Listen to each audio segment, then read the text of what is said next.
A paz do Senhor amado, tudo bom? Nessa manhã tem uma mensagem de Deus para o seu coração.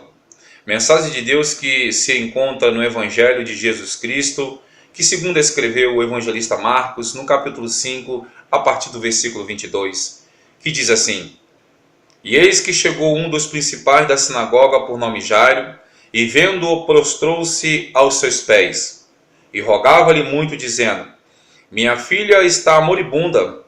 Rogo-te que venhas e lhe imponhas as mãos para que sare e viva.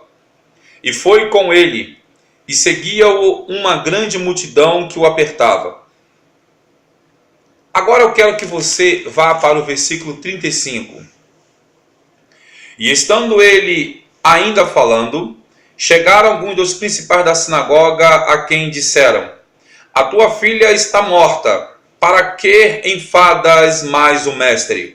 E Jesus, tendo ouvido essas palavras, disse ao principal da sinagoga: Não temas, crê somente.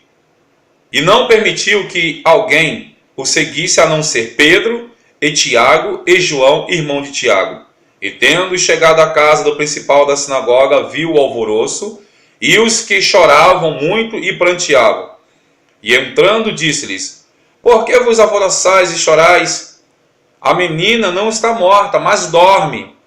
E riam-se dele. Porém ele, tendo-os feito sair, tomou consigo o pai e a mãe da menina e os que com ele estavam, e entrou onde a menina estava deitada. E tomando a mão da menina, disse-lhe: Talitá cumi, que traduzido é: Menina, a ti te digo, levanta-te. E logo a menina se levantou e andava, pois já tinha 12 anos. E assombraram-se com grande espanto.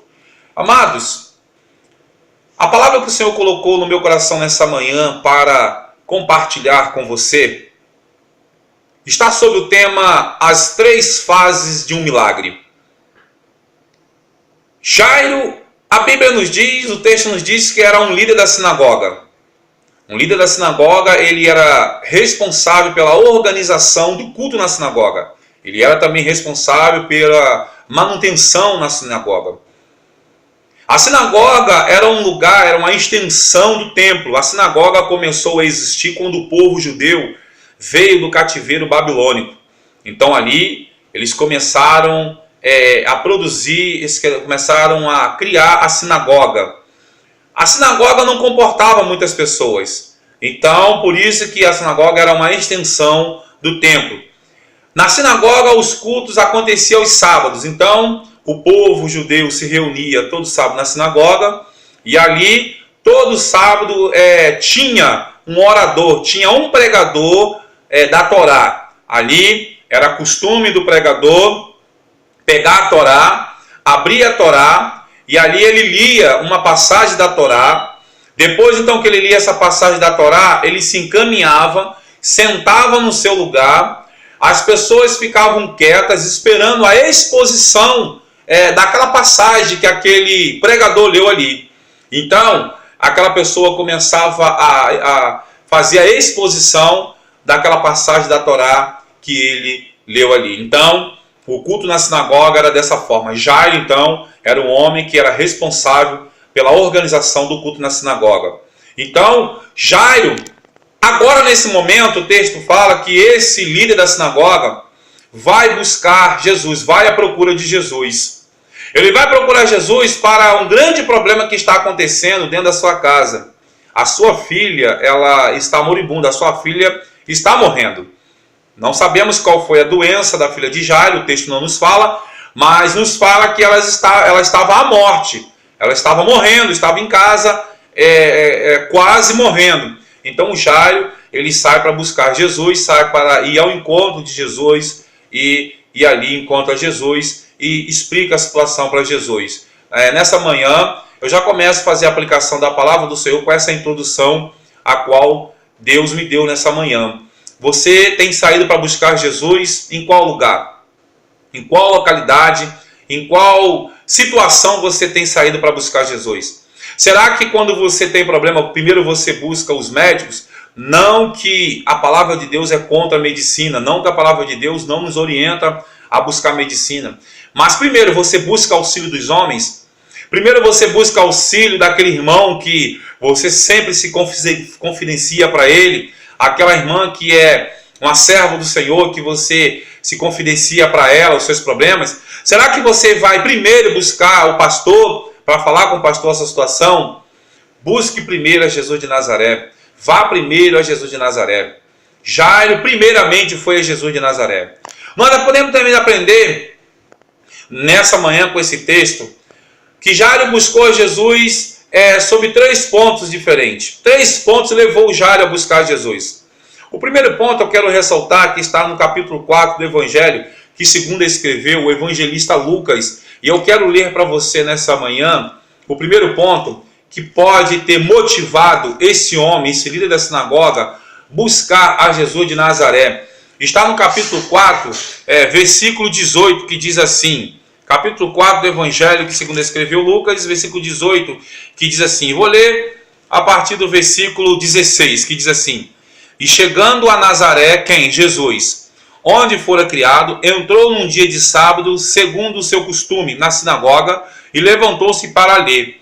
E foi-lhe dado o livro do profeta Isaías, e quando abriu o livro, achou o lugar em que estava escrito, o Espírito do Senhor está sobre mim, pois que me ungiu para evangelizar os pobres, enviou-me a curar os quebrantados do coração, a apregoar liberdade aos cativos, a dar vista aos cegos, a pôr em liberdade os oprimidos, a anunciar o ano aceitável do Senhor. Aí olha só o versículo 20. E cerrando o livro, ou seja, fechando a Torá, e cerrando o livro e tornando a dá-lo ao ministro, assentou-se e os olhos de todos na sinagoga estavam fitos nele. Então começou a dizer-lhe, hoje se cumpriu esta escritura em vossos ouvidos. Ou seja, Jesus então pegou a Torá, o livro da Torá, entregou na mão do ministro, do líder da sinagoga, e pegou, foi e assentou-se no seu lugar. Isso era costume do judeu. E ali todo mundo ficou esperando Jesus falar alguma coisa. Então Jesus começou a dizer, hoje se cumpriu isto em vosso meio. O que se cumpriu? A profecia que estava no livro de Isaías. Qual era a profecia? Olha aqui, vou ler de novo para você. O Espírito do Senhor é sobre mim, pois me ungiu para evangelizar os pobres, enviou-me a curar os quebrantados do coração, a apregoar liberdade aos cativos, a dar vista aos cegos, a pôr em liberdade os oprimidos, a anunciar o ano aceitável do Senhor. Qual era a profecia que estava se cumprindo em Jesus naquele momento, que Jesus estava dizendo? Que o Espírito de Deus, ou seja, o Espírito Santo, veio sobre Jesus, ungir ele, para quê? Para libertar os cativos, para pregar o Evangelho da salvação e para curar. Então, essa aqui pode ser a primeira motivação que levou o Jairo a procurar Jesus. Por quê? Jairo viu Jesus pregar a palavra. Jairo ouviu Jesus anunciar a palavra. E o escritor aos Hebreus diz na sua carta, no capítulo 4, versículo 12, que a palavra de Deus é viva e eficaz, e mais penetrante do que espada de 2 gumes, e penetra na divisão da alma e do espírito, e nas juntas e medulas, e é apta para discernir as intenções do coração humano. Então Jairo está ouvindo ali a própria palavra ser pregada, o verbo encarnado pregar a palavra. Porque João, no seu evangelho, no capítulo 1, diz que no princípio era o verbo, e o verbo era Deus, e o verbo estava com Deus. Aí depois ele vai dizer que o verbo encarnou-se e se tornou-se ser humano. O verbo é a palavra. A palavra de Gênesis que Deus fala, haja luz. Então é a palavra, é a raiz, é a palavra. É o radical. Então Jairo, provavelmente, ele pode ter sido motivado no seu coração a procurar. Por quê? Porque Paulo fala que a fé vem pelo ouvir e ouvir pela palavra. Não é ouvir a palavra, é ouvir pela palavra. Então Jesus está pregando a Torá, está pregando a palavra de Deus. E ali, provavelmente, aquilo ali começou a construir fé no coração de Jairo. Por isso que Jesus fala no versículo 35, crê somente, não temas. Então essa é a primeira hipótese que podemos ter, que Jairo procurou Jesus. A segunda é, Jairo viu Jesus curar. Porque O evangelista Mateus e os outros evangelistas relatam que Jesus também curou muitas pessoas na sinagoga. Uma das pessoas curadas na sinagoga, que foi motivo de grande contradição entre os fariseus e Jesus, foi quando Jesus curou a mão daquele homem ressequida na sinagoga. E que era no sábado, então eles ficaram revoltados, eles ficaram chateados com Jesus, porque Jesus havia curado aquele homem no sábado. Provavelmente Jairo pode ter observado, Jairo pode ter visto Jesus curar uma pessoa ou curar várias pessoas na sinagoga no dia de sábado. A terceira hipótese podemos levar que Jairo ouviu falar de Jesus. Alguém explicou para Jairo: olha, tem aí um homem chamado Jesus que está curando várias pessoas, e se você fosse lá, leva lá a sua filha, ou você vai lá, chama ele para vir na sua casa. Eu, irmão, prefiro ficar com a primeira e com a segunda hipótese. A primeira, que Jairo ouviu ele pregando, porque Jairo, ele é um ministro, ele é um líder da sinagoga, e provavelmente Jesus foi na sinagoga que Jairo era ministro, e Jairo ouviu Jesus pregar. E a segunda hipótese também, provavelmente Jairo, como ministro da sinagoga, Jairo pode ter presenciado curas e libertações de Jesus ali, dia de sábado, na sinagoga. Então, essas três hipóteses pode ser que levou Jairo, motivou Jairo a levar a ele e a buscar Jesus de Nazaré. Mas deixa eu voltar para o texto. O texto vai nos ensinar as três fases de um milagre. As três fases de um milagre na vida de Jairo. A primeira fase é a fase da petição. Jairo vai até Jesus e roga a Jesus para que Jesus vá na sua casa. Essa é a primeira fase da petição do milagre na vida de Jairo. Na primeira fase da petição do milagre na vida de Jairo, a Bíblia vai nos mostrar a primeira grande verdade. Nessa primeira fase do milagre na vida de Jairo, a Bíblia vai nos mostrar a primeira grande verdade. Qual é a primeira grande verdade? Queria que você acompanhasse comigo no versículo 22. A primeira grande verdade diz assim, vamos ao texto. E eis que chegou um dos principais da sinagoga, por nome Jairo, e vendo, quem vendo? Jairo vendo Jesus. É Jairo que está vendo Jesus. O que ele fez? Prostrou-se aos seus pés. Aqui tem a primeira grande verdade do texto. Primeira grande verdade da primeira fase do milagre na vida desse homem. Primeiramente, Jairo adorou a Jesus de Nazaré. Quando o texto fala que Jairo prostrou-se, o evangelista Marcos está usando uma palavra grega. Ele está usando o significado da palavra grega, prostrou-se, prostrar-se, da palavra grega proskunel. O evangelista Mateus, eu queria que você acompanhasse comigo no evangelho que segundo escreveu Mateus, no capítulo 9. No capítulo 9, a partir do versículo 18. No capítulo 9, a partir do versículo 18, vai dizer o que Jairo fez. Olha só, a partir do versículo 18. Dizendo-lhes ele essas coisas, eis que chegou um chefe e o adorou. Mateus usa o termo teológico, adorar, a palavra adorar. Já Marcos não vai usar a palavra adorar. Marcos vai usar o que significa a palavra proskunel, adorar, que é prostrar-se mediante de. Quando os gregos iam adorar os seus deuses, eles se prostravam mediante os pés das estátuas. E com aquele sinal, com aquela ação que eles estavam fazendo, eles mostravam que eles tinham aqueles deuses como estima, como reverência. Eles estavam dizendo que aqueles deuses guiavam as suas vidas. Então, quando Jairo está se prostrando mediante aos pés de Jesus de Nazaré, Jairo está reconhecendo que Jesus é maior do que ele. Jairo está reconhecendo que Jesus não é um homem comum, não é uma pessoa comum. Jairo está reconhecendo a divindade de Jesus de Nazaré. Você pode observar que Jesus não manda Jairo levantar.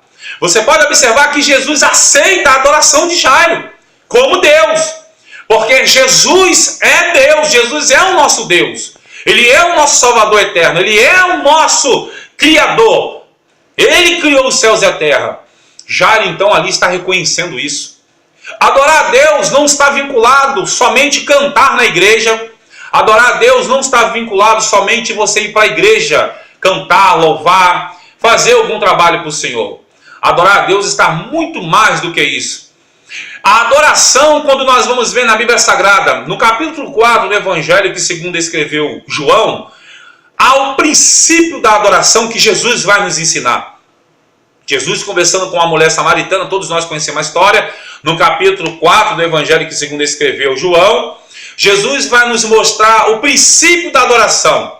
A mulher samaritana vira para Jesus e diz para Jesus que em Jerusalém, que os judeus diziam que o local de adoração era em Jerusalém. E que eles, ou seja, os samaritanos, adoravam ali em cima daquele monte Gerizim, Monte Gerizim. Então Jesus vai mostrar os princípios da adoração para essa mulher. Jesus vai falar algumas verdades para ela, que nós temos que aprender o que é adoração, a definição da palavra adoração. Jesus vira para ela e fala assim, vai lá buscar o seu marido, o seu esposo, para me te dar dessa água, porque a conversa começou sobre água. Então Jesus usou a conversa comum para explicar verdades espirituais para a mulher samaritana. Quando Jesus manda a mulher samaritana ir chamar o seu esposo, a mulher samaritana baixa a cabeça e diz que não tem esposo. Então Jesus vira e começa a explicar para ela a primeira definição da palavra adoração.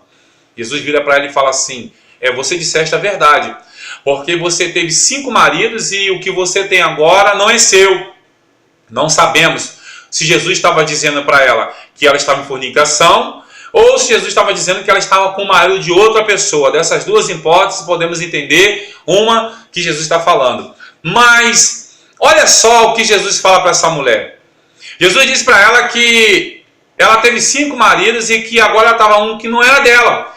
E ela estava querendo falar com Jesus sobre o quê? Sobre a adoração. Então Jesus está dizendo para ela que a posição dela não é digna de adoração.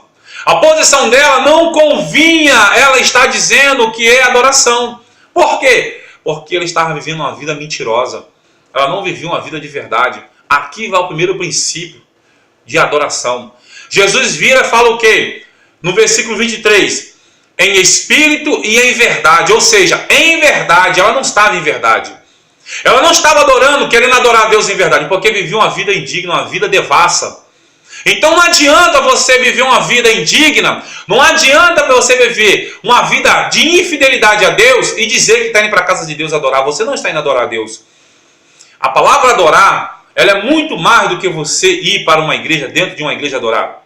A palavra adorar é muito mais do que você ir para um local, do que você obedecer a algum conjunto de liturgias e regras. A palavra adorar, ela se define com submissão, obediência.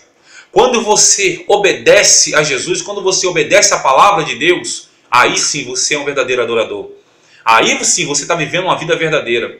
Jairo era um líder da sinagoga. Jairo era um líder que, para ele ser um líder da sinagoga, ele precisava viver os princípios da Torá verdadeiramente. Então Jairo ali se prostrou verdadeiramente para adorar a Deus. Jesus então vai dizer o outro princípio de adoração para a mulher samaritana. Jesus vai falar o outro princípio. Essa mulher samaritana vira para Jesus e disse que os judeus diziam que o local de adorar era em Jerusalém. E que eles, os samaritanos, adoravam naquele monte. Jesus vai dizer outro princípio de adoração da palavra adorar.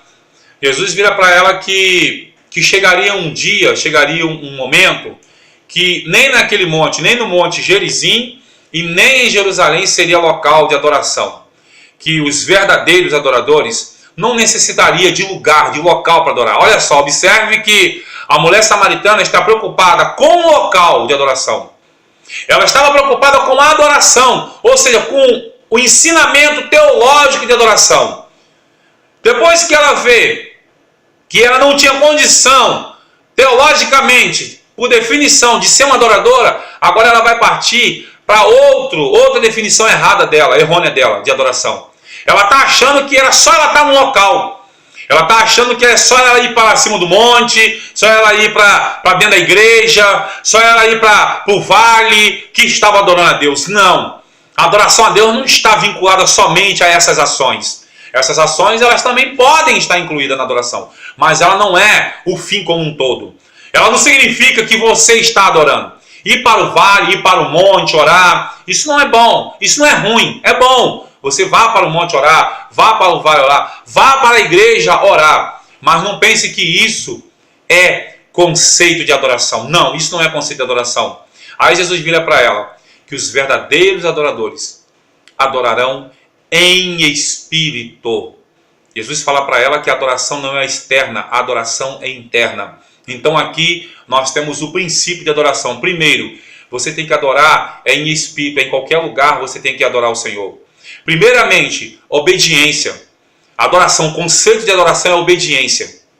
Quando você obedece, você está submisso. Quando você obedece, você está sendo levado a ser guiado por aquele que você está adorando. Reverência, você acredita, você crê. Então você deixa aquela pessoa, aquilo que você adora te guiar. O apóstolo Paulo escrevendo na sua carta aos Gálatas, no capítulo 5, versículo 16, vai dizer o seguinte: andai em espírito e não cumprireis a concupiscência da carne. Uma pessoa que é adoradora, ela anda em espírito.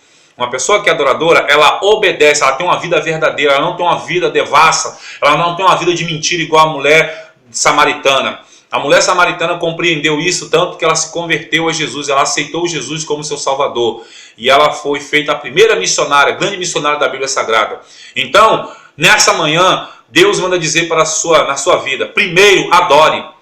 Primeiro, proste-se mediante o seu Salvador eterno, a Jesus de Nazaré. Antes de você levar o seu problema para Deus, primeiro adore a Ele.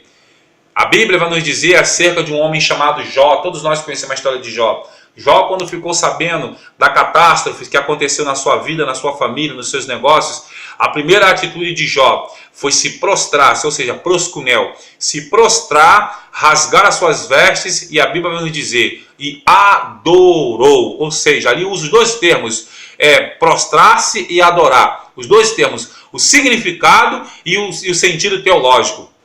O nome teológico, adorar. Então Jó, mediante a circunstância difícil, ele adorou.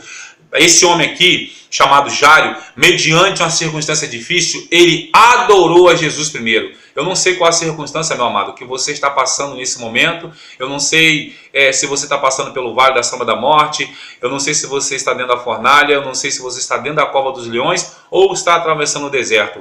Mas uma coisa eu falo com você nessa manhã: não deixe de adorar o Senhor nesses lugares, porque nós devemos adorar o Senhor primeiro.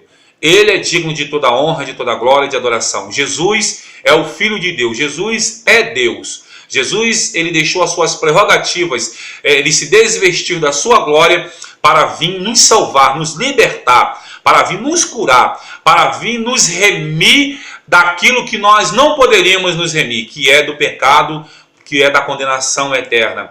Então, adoremos a Ele, louvemos a Ele, nos prostremos mediante a sua majestade, nos prostremos mediante o seu santo nome, porque Ele é digno de louvor. Então, adore ao Senhor, faça como Jó, adore ao Senhor. A Bíblia vai nos dizer também acerca do relato dos magos, no capítulo 2 do Evangelho que segundo escreveu Mateus. Os magos vieram de longe, segundo os historiadores dizem que eles andaram mais de 8 meses no frio, atravessando vários lugares perigosos, para chegar em Jerusalém e ali perguntar aonde era nascido o rei dos judeus. A Bíblia nos diz no capítulo 2, que Herodes ficou preocupado e ali inquiriu, mandou eles inquirir para que eles fossem lá, achassem aonde estava Jesus, aonde estava o menino, para que ele fosse também lá adorar. Mas nós sabemos que Herodes não iria ali adorar. Herodes queria era matar a Jesus de Nazaré. A Bíblia nos fala que quando aqueles homens chegaram ali, naquele local onde estava Maria, Jesus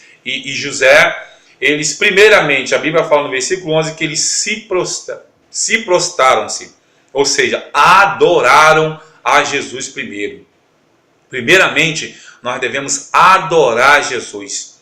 Antes de você levar o seu problema para Jesus, adore a Ele, exalte a Ele, glorifica o nome de Jesus de Nazaré, porque Ele é digno de toda honra. Ele é Deus, Ele é o nosso Salvador, Ele é o Criador do céu e da terra. Foi Jesus que criou a face da terra, foi Jesus que criou você, foi Jesus que criou esse céu que você vê, foi Jesus que criou os anjos. O evangelista João fala que todas as coisas foram criadas por Ele e todas as coisas subsistem por causa dEle. Então toda a honra, toda a glória seja dada a Jesus de Nazaré. Adore primeiro a Ele, exalte primeiro a Ele. Então essa é a primeira grande verdade que nós vamos ver na vida de Jairo. A segunda grande verdade, a segunda fase de um milagre na vida desse homem, ela vai do versículo 25 ao versículo 35. Por que digo isso? Porque a partir do versículo 25 entra outra história, ou seja, uma história dentro da história. E qual é a história? A mulher do fluxo de sangue. Jairo está caminhando com Jesus, com seus discípulos, para ir para sua casa. Então, de repente, agora entra em cena a história da mulher do fluxo de sangue. A mulher toca em Jesus e Jesus para. Nessa que Jesus para, Jesus começa a perguntar, calmo e sereno, quem me tocou? Quem me tocou? Então aqui nós vamos ver a ansiedade dos discípulos. Os discípulos ficaram tão ansiosos. Por que ficaram ansiosos? Porque eles tinham ciência do que Jesus estava indo fazer. Jesus estava indo para a casa de Jairo. O que Jesus estava indo fazer? Curar a filha de Jairo que estava morrendo. Mas de repente agora Jesus para. Então a ansiedade tomou conta de todos os corações ali dos seus discípulos. Por quê? Porque Jesus começa a perguntar, os discípulos falam, Senhor, todo mundo está te empurrando, Jesus, e tu pergunta quem está te tocando. Então você vê a ansiedade que bateu no coração daqueles homens, a ansiedade, você vai ver pela ansiedade que bateu no coração de Jairo, que Jesus, quando chega algo, Jesus fala, crê somente, Jairo. Então você vê que Jairo também estava ansioso, a sua filha estava morrendo. Então aqui nós vamos ver a segunda fase na vida de Jairo, que é a fase da perseverança. A perseverança, perseverar, não desistir, não mover, ficar firme, não sair da posição, não deixar a posição. E quando nós vamos ver na Bíblia Sagrada acerca da palavra perseverança, eu quero que você acompanhe comigo na carta que o apóstolo Paulo escreve aos Romanos. Paulo escreve uma carta à igreja romana. No capítulo 12, versículo 12, o apóstolo Paulo vai nos dar 3 características de uma pessoa que persevera. Paulo vai dizer assim, no capítulo 12, versículo 12, alegrai-vos na esperança, sedes paciente na tribulação, perseverai na oração. Observe, ele fala 3 coisas. Alegrai-vos na esperança. 1. Sedes paciente na tribulação. 2. Perseverai na oração. 3. Aqui está as 3 características que Paulo dá de uma pessoa que persevera. Primeiro, ela se alegra na esperança. Jairo tem essas características de uma pessoa que persevera. Por quê? Porque Jairo está perto de quem? Jairo está perto não daquele que tem alegria. Jairo está perto daquele que é alegria. O salmista fala, alegrei-me, no Salmo 122, alegrei-me quando me disseram, vamos à casa do Senhor. Alegrar-se. Jesus, falando no Evangelho, que segundo escreveu João, certa feita por seus discípulos, ele disse, tenho-vos dito isso, para que a minha alegria esteja em vós e a vossa alegria seja completa. A alegria, essa mesma alegria que Paulo escrevendo na sua carta aos Filipenses, de dentro de uma prisão, Paulo vai orientar, Paulo vai consolar uma igreja com as revelações bíblicas. Paulo diz no capítulo 4, no versículo 4 da carta aos Filipenses, alegrai-vos no Senhor. Outra vez digo, alegrai-vos. Alegrai-vos no Senhor. Outra vez digo, alegrai-vos. Essa alegria que ela contamina o nosso coração em meio às circunstâncias difíceis. Jairo está tendo essa alegria. Porque Jairo está perto daquele que tem alegria, daquele que é alegria. Jairo não está perto daquele que tem alegria. Jairo está perto daquele que é alegria. Daquele que pode nos dar alegria. O salmista, ele fala isso também nos seus salmos. Que na mão direita do Senhor há alegria perpetuamente. Jairo é uma pessoa perseverante. Jairo estar sentindo alegria, mesmo que aquela circunstância traga tristeza. Para você estar alegre, não precisa você estar com a sua conta no banco gorda. Isso traz uma felicidade, mas é momentânea. Para você estar feliz, você não tem que estar isento de problema. O apóstolo Paulo, escrevendo a sua carta aos Romanos, ele vai dizer que o reino de Deus não é comida e nem bebida, mas é paz, justiça, alegria no Espírito Santo de Deus. Então, quando você persevera em Jesus, você sente alegria. Quando você persevera em Jesus, você sente alegria, você se alegra na esperança. A segunda característica é ser paciente na tribulação. Paulo fala que uma pessoa que persevera, ela é paciente na tribulação.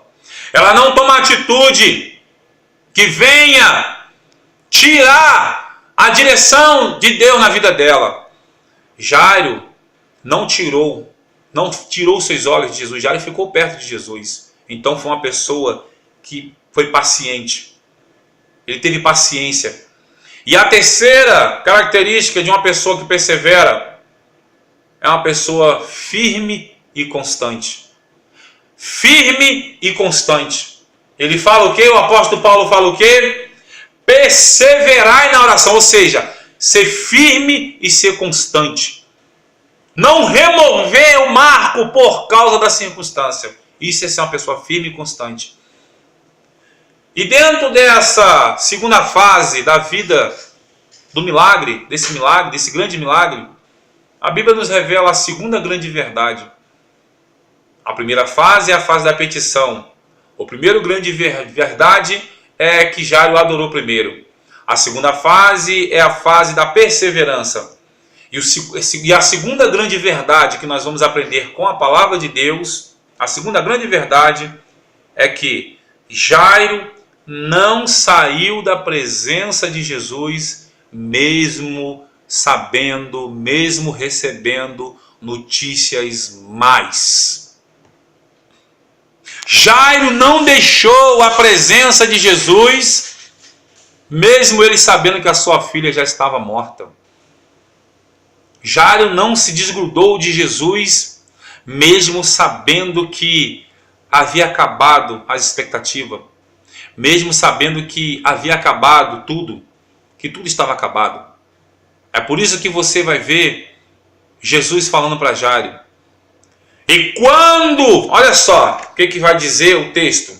Olha o que vai dizer o texto. Observe comigo, voltamos ao texto. E estando ele ainda falando, quem? Jesus.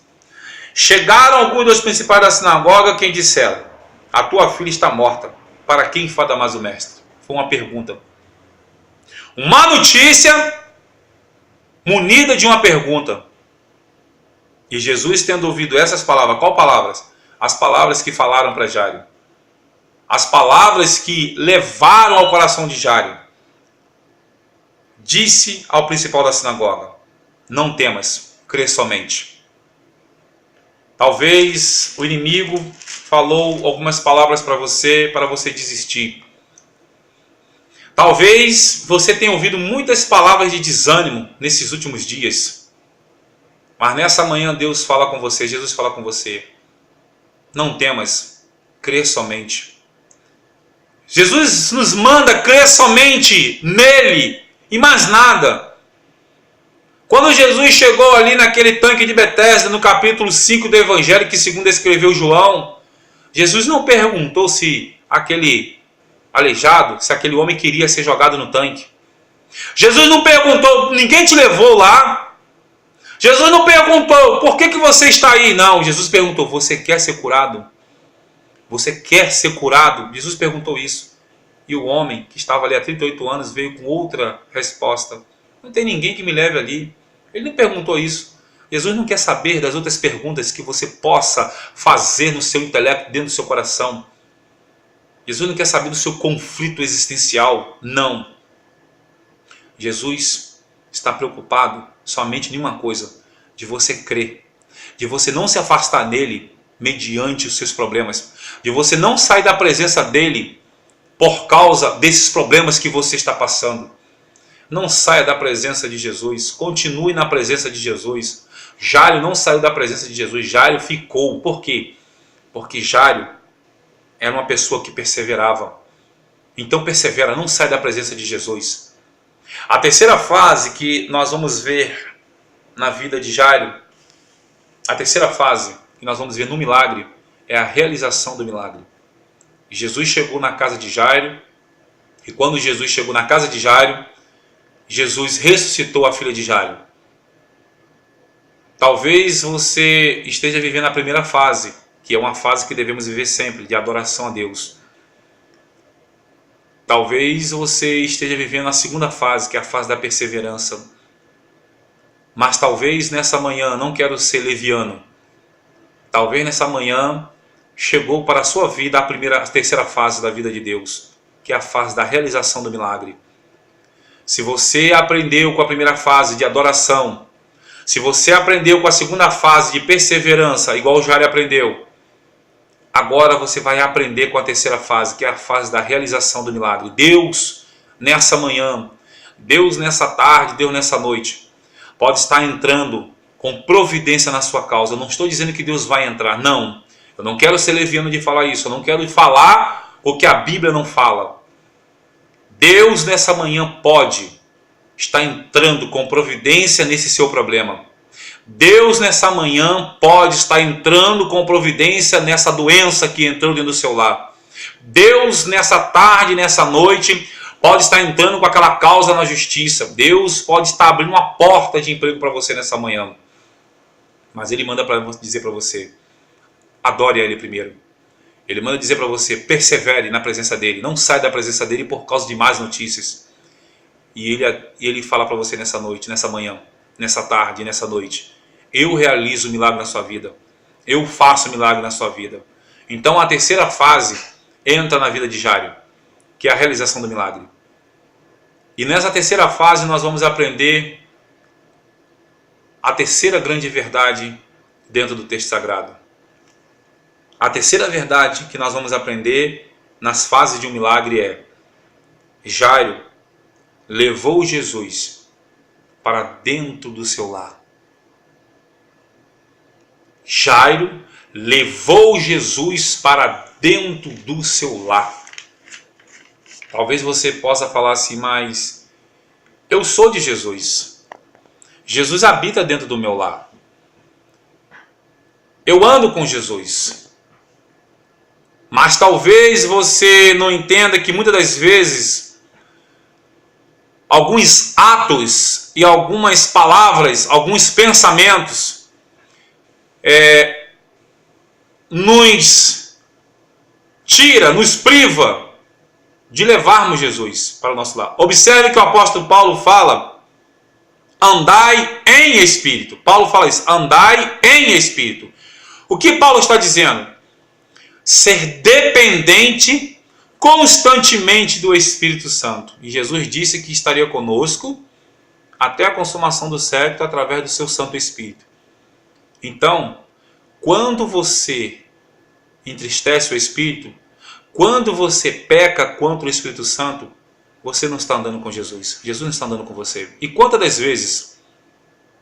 vezes com palavras, com ações, com pensamentos contrários à palavra de Deus, nós nos afastamos de Jesus. Nós deixamos Jesus e passamos a andar sozinho. Isso pode acontecer na vida de qualquer pessoa. Isso pode acontecer na sua vida, isso pode acontecer na minha vida. Deixarmos de andarmos junto com Jesus por causa da incredulidade, por causa da falta de fé. E esse homem, a terceira grande verdade é que ele levou Jesus para dentro do seu lar. Não basta somente você adorar. Não basta você somente perseverar. Você tem que levar Jesus para o seu lar. Não basta você vir na igreja, se reunir e adorar Jesus na igreja. Não. Não basta você perseverar nesse vale da sombra da morte. Não basta você perseverar nessa fornalha, nessa cova dos leões. Você tem que sair dela com Jesus. Você tem que caminhar nela com Jesus. Porque o salmista fala que, e não temerei mal algum, porque tu estás comigo, e a tua vara, o teu cajado me consola. Olha o que o salmista está falando. O salmista está dizendo que ele constantemente está com Jesus, está com Deus. É isso que Jesus fala para mim e para você nessa manhã. E quando nós falamos de levar Jesus para nossos lares, às vezes, com ação, com arrogância, com algumas atitudes, nós não levamos Jesus para dentro dos nossos lares. E quando eu falo de lar, falo do contexto familiar, não só da igreja, mas também do nosso lar familiar carnal. E eu quero trazer, para encerrar nessa manhã, essa mensagem que Deus colocou no meu coração para compartilhar com você, 2 lares de família. Um que levou Jesus e o outro que deixou Jesus e não levou Jesus para dentro. O primeiro lar que eu quero dizer negativamente, que não levou Jesus para dentro, deixou Jesus lá de fora, é o lar familiar da igreja, a igreja de Laodiceia. A igreja de Laodiceia, no capítulo 3, versículo 20, deixou Jesus do lado de fora do seu culto. Jesus não era bem-vindo na igreja de Laodiceia. Tanto que Jesus fala, eis que estou à porta e bato, e aquele que abrir, eu entrarei, e eu e meu Pai cearemos com ele, e ele conosco. Talvez você está deixando Jesus do lado de fora do seu lar. O lar que eu estou dizendo aqui é a casa espiritual que o apóstolo Paulo fala na sua carta aos Coríntios. O templo espiritual, a casa de oração de Deus, aqui dentro do nosso peito, dentro do nosso coração, dentro da nossa alma. Talvez você deixou Jesus do lado de fora. Nessa manhã, ele deseja que você convide ele para entrar. Leve ele para dentro da sua casa espiritual. A segunda casa é uma casa geográfica, é um lar familiar, carnal. Está no capítulo 2 do Evangelho que segundo escreveu João, Caná da Galileia. Havia um casamento, e ali naquele casamento, o texto fala que Jesus, não diz os seus discípulos, fala que Jesus e os discípulos também foram convidados. A preocupação daquele novo casal, daquela pessoa que estava casando, foi de levar Jesus para dentro do seu seio familiar. E ali dentro daquele seio familiar, nós vamos ver 3 tipos de contexto familiar. Primeiro, o contexto familiar conjugal. Segundo, o contexto familiar de amizade. E terceiro, o contexto familiar de família. Por quê? Porque ali tinha amigos. Os amigos do noivo, da noiva. Segundo, porque era um casal, um casal que estavam casando. Casamento conjugal. Terceiro, eram amigos. Eram famílias. Então ali tinha famílias, família de Maria, família de João, família de Pedro, família dos casais. Então eles convidaram Jesus para participar daquela festa. Você tem levado Jesus para dentro do seu lar? Você tem convidado Jesus para participar de todo o contexto familiar da sua vida? Do seu contexto familiar conjugal? Do seu contexto familiar de amizade, de amigos? Do seu contexto familiar de famílias carnais? Você tem convidado Jesus para participar das festas? Você tem convidado Jesus para participar do dia a dia? Essas são as 3 fases de um milagre na vida de uma pessoa. A primeira fase é a fase da petição, que nós aprendemos primeiramente a adorar a Deus. A segunda fase é a fase da perseverança, que nós aprendemos não nos afastarmos da presença do Senhor, mesmo sabendo das notícias más. A terceira fase é a fase da realização do milagre, que nós aprendemos que, a terceira grande verdade, que nós devemos levar Jesus todos os dias para o nosso lar espiritual, dentro de nós, para o nosso lar carnal, dentro das nossas famílias, dentro do nosso contexto de amizade, dentro do nosso contexto conjugal. Que nessa manhã Jesus possa abençoar a sua vida. Que nessa manhã o Espírito Santo possa lhe consolar com toda sorte de bênção vinda do